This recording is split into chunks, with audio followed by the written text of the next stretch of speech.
In our previous video, we talked all about Storm Shadow and Snake Eyes. Well, Storm Shadow's cousin is a girl named Kimi who trained at the Arashikage dojo just like they did. Her code name is Jinx. As her file card says, don't underestimate Jinx. She's been to the secret mountain and studied the 7 silent forms with the blind master. She has the eye that pierces, the iron hand, and the heart that wails.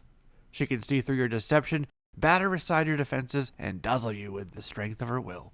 Let's talk about Jinx. Before we start, let me thank you for watching JLS Comics. Whether it's your first time here or you're back for more. Don't forget to share this, check out our playlist, and subscribe so you don't miss all of our videos we make each week, just like this one. Let's get on to this video. Played by Elektra from the Marvel Netflix shows, Elodie Young that is, Jinx has showed up a few times and played multiple roles, whether it was Chuckles' contact, Snake Eyes' apprentice, or Storm Shadow's cousin. This is the history of Jinx in Larry Hama's Marvel Comics run called G.I. Joe: A Real American Hero, and her first appearance in that comic book run is with issue 59. Kimi grew up in Los Angeles, California, where she studied and competed in 3 forms of martial arts. Young Kimi would take trips to Japan during those early years. In fact, there's a photo of her at 8 years old visiting her family in Japan, the Arashikage ninjas, known as Hard Master, Blind Master, and Soft Master.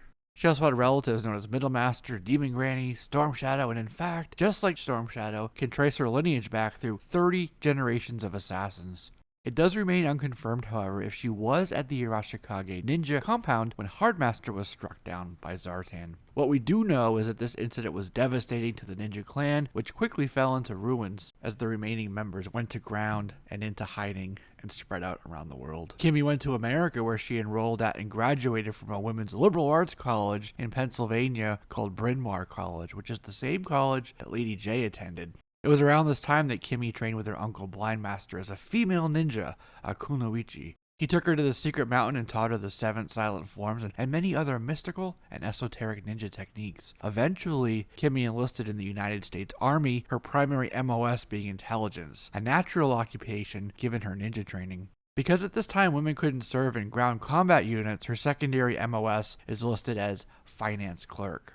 After this, Snake Eyes recruited her to the G.I. Joe team. Her first appearance in Marvel Comics and Larry Hama's run, as I said earlier, is with issue 59. Her 2013 file card, the black and yellow retaliation version, says that she earned her nickname Jinx after putting the whammy on Cobra. So now with the G.I. Joe team, Jinx was tasked with training Billy Kessler in the ways of the ninja. Billy's Cobra commander's son, and years earlier had been training under the Cobra ninja Storm Shadow, Jinx's cousin, when Billy was nearly killed, losing his leg in the process. So Cobra Commander asked a CG named Fred to build him a prosthetic, and he did. Cobra Commander and Billy went actually to see Fred, and this just happened to be right next to Blind Master's dojo in Denver, Colorado. Billy met his neighbor, regained his memory, and this is when Jinx started training him. Soon thereafter, Jinx was stationed at the Presidio, an army base which is now a national park overlooking the Golden Gate Bridge, and she brought Billy along for further training. Because she trained with Blind Master, she's often trained in a blindfold, and her figure actually comes packed with a blindfold as well. Quick Kick, Snowjob, Stalker, and Outback were captured on a mission and held prisoner in a Barovian gulag. Scarlet and Snake Eyes actually faked their own deaths while on vacation in Grenada to go on an unsanctioned mission to rescue them. So the teams turned to Jinx and her army intelligence background to track down Scarlet and Snake Eyes, which she did, and this quickly evolved into a rescue mission which included herself, Billy Kessler, and Storm Shadow. In G.I. Joe Special Missions 11, Jinx helped to halt a hostage situation taking place in Frankfurt, Germany. Back at the dojo in San Francisco, a woman stormed in with a handgun claiming to be Billy's mother. Jinx allowed herself to be captured by this woman, and the woman and Billy were soon reunited. Jinx stayed on at the Presidio, serving with the teams from this home base.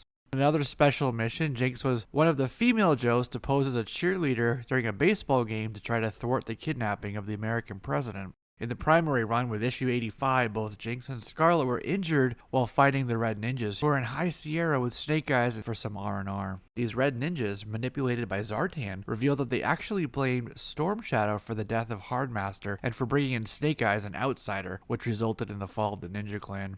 In issue 145, Nunchuck, Jinx, and Tabang, along with the rest of the ninja force, set up a training center in Spanish Harlem in New York. She did this, however, she was never a part of the Ninja Force figure line back in the early 90s.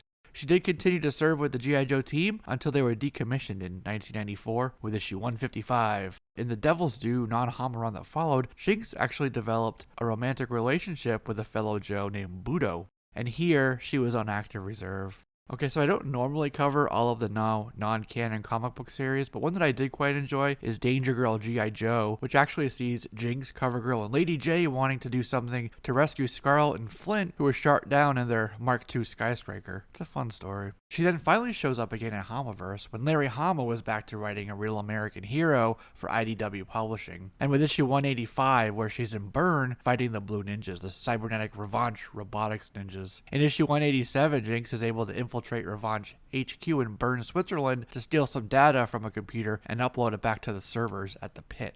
In 190 and issue 191, Jinx has to go to Southeast Asia to help rescue Lady J from the clutches of General Tep. In that next issue, Jinx ends up teaming with Pale Pony, and in issue 193, they were in Olistan working undercover at a Revanche robotics sweatshop. A few issues later, both Jinx and Pale Pony end up meeting with an Arashikage contact in Trieste, where, in the next issue, they're chased by Bats, battle android troopers from Revanche. They're raided by this mysterious contact and actually make it out of there. In fact, in issue 201, they show back up at the pit, racing around recklessly and yet with unabashed fun and abandon a red sports car. It's a fun panel sequence.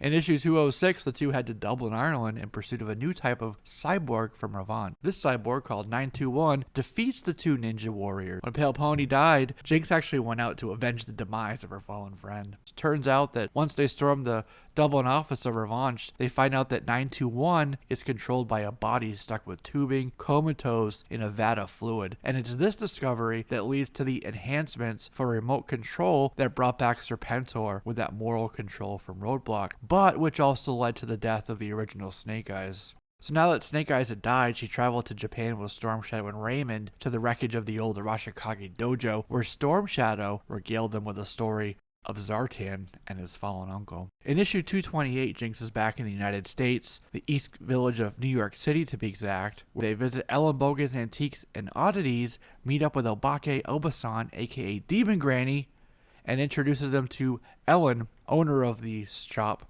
who's supposedly been supplying weapons to the Arashikages over the years, and they also meet a silent master from the Red Ninjas, someone with whom she has connection, a young lady named Akane. And Akane apparently has some connection to Jinx in the past. As late as issue 265, Jinx showed up again, having traveled from San Francisco to Granny's toy shop again in the East Village for Sean Collins' birthday.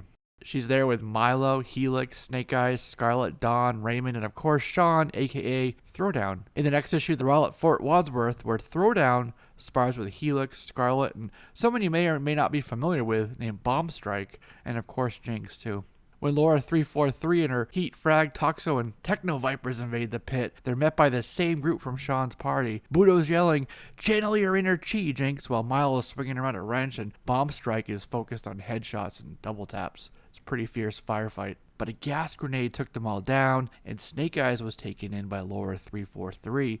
So this is when, in the last issue that I have, which is issue 269, the Arashikage and friends at Demon Granny's shop cross katana blades in an oath and swear to help Sean. The Arashikage, she says, go to war. And so that is where we leave our fierce female warrior Jinx, still very much a prominent part of the G.I. Joe story, even after all these years. She'll continue to serve with the G.I. Joes, she'll go off to rescue Sean in the next few issues, and help the Arashikage for as long as Larry Hama sees fit. Changing gears, Jinx actually never showed up in the Sumbo cartoon series, but she did appear in G.I. Joe the movie, voiced by Shuko Akune, who was one of the Rawhides. The recruits being trained by Beachhead, and it was her, Chuckles, Law & Order, Tunnel Rat, and Brad Sander, the pro baller known as Big Lob, who were training. She also served as a love interest to Lieutenant Falcon, and later in the movie actually ends up fighting with Pythona, the villain from Cobra Law. Jinx's V1 action figure first hit toy shelves in 1987 as Jinx, discontinued in 89 but was available via Hasbro Direct. She came with two katanas and a naginata, a pole weapon that the samurai of feudal Japan wielded with much success against their foes. In 2003, she became Agent Jinx, and this Agent Jinx was part of a Toys R Us exclusive Tiger Force set. In 2012, her carded name became Kimi Arashikage. Her action figure mold also became a female Cobra, codenamed Vipra, but whose real name is Anaconda. Get it? A snake? Anaconda? She's also riding along the fender of the Persuader in the Maggot commercial. Total badass, unafraid, undeterred and with unabashed pride of her heritage and her teammates. A fierce warrior riding bravely into battle. Jinx is a badass ninja, one of the coolest females in the fandom, and a force to be reckoned with. And so that is a wrap on this one, my friends. As always, I do look forward to your comments, questions, suggestions, and additions down below. Don't forget to subscribe so you can be a part of our videos that we make new and old each week, and check out our playlists as well. I'm Jesse, this is JLS Comics, and I'll see you soon.